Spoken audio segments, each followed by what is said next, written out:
La France bouge sur Europe 1 tous les jours jusqu'à 14h avec Raphaël Duchemin et ses invités. Et tous les jours, juste avant 14h, Raphaël, vous nous proposez la solution du jour. Et aujourd'hui, elle va nous permettre de mieux manger. Les trophées de l'avenir, je vous le rappelle, ils vont avoir lieu très bientôt. Ce sera le 11 février. Aujourd'hui, on va partir pour Lille, Elisabeth, une initiative qui entre dans la catégorie collectivité locale lors de ces trophées. Exactement, il s'agit d'un label qui a été mis en place depuis à peine un an par la métropole européenne de Lille. Ce label qui s'intitule « Je mange local ».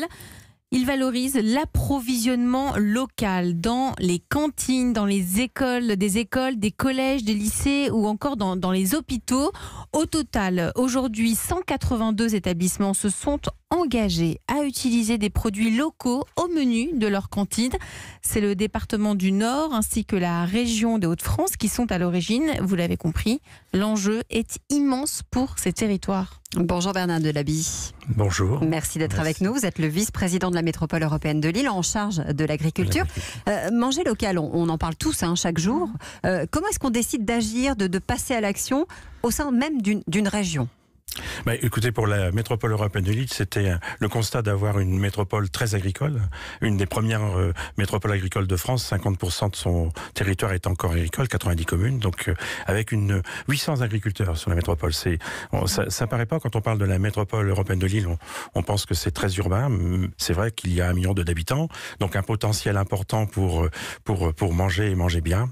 Et donc c'était tout naturellement que on a décidé d'accompagner les communes à la restauration collective et à l'approvisionnement local dans les restaurations. Alors 182 établissements se sont engagés. Oui. Dans l'assiette, qu'est-ce qui est local ? C'est quoi ? C'est 100% des produits ? Alors, quels sont les choix ? on vise 70% des produits en local. C'est déjà énorme. En tout cas, la région, le département du Nord, c'est ce que l'on vise nous aussi. Aujourd'hui, le label a 3 niveaux.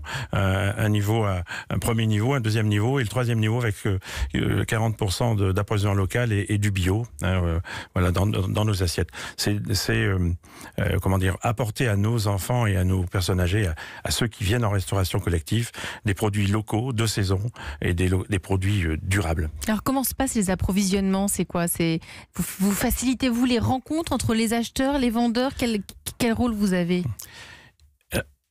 Alors oui, on a d'abord passé par de la sensibilisation, expliquer aux communes l'intérêt d'avoir des approvisionnements locaux et voilà, quand vous avez à vos portes des agriculteurs qui vous produisent des carottes, des fraises, si c'est la saison des fraises, puisque l'objectif c'est aussi d'avoir dans son assiette des produits de saison, eh bien tout naturellement on incite les communes et on les aide dans les marchés, parce que les communes, à la différence du département et de la région, c'est 90 communes, donc c'est 10 modes de fonctionnement différents. Donc c'est un peu compliqué.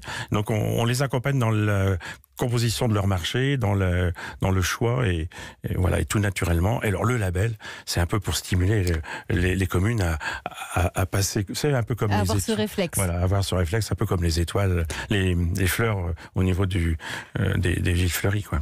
Sylvain ? Oui, petite question, vous l'avez évoqué, la part du bio là-dedans, c'est à peu près quoi ? Et deuxième petite question, la frontière du local, c'est la métropole, le département, la région ? Alors tout dépend des produits, forcément, puisque vous avez des produits qui peuvent être considérés locaux mais qui ne sont pas produits dans la métropole. La métropole, voilà, si on prend les oranges par exemple, on n'en produit pas en métropole, donc tout dépend des produits, mais c'est avant tout la métropole, et puis après le département et la région de France. On élargit le cercle au fur et à mesure. En fonction, ouais. Elisabeth ? Au final, ces repas locaux coûtent-ils plus cher ?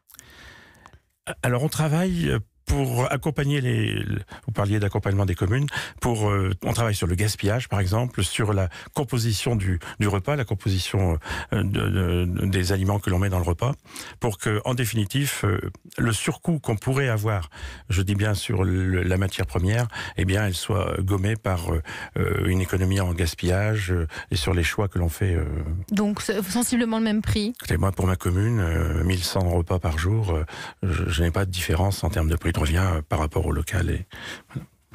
C'est une belle initiative en tout cas, manger local, faire travailler les 800 agriculteurs qui sont dans cette métropole de Lille. Merci d'être venu nous en parler. Ce label, il sera évidemment présent au trophée de l'avenir d'Europe 1. Je vous rappelle que vous pouvez continuer à voter pour la catégorie coup de cœur. Dépêchez-vous, c'est jusqu'au 27 janvier. On vous attend sur europe1.fr. Merci Sylvain d'avoir été notre coach aujourd'hui.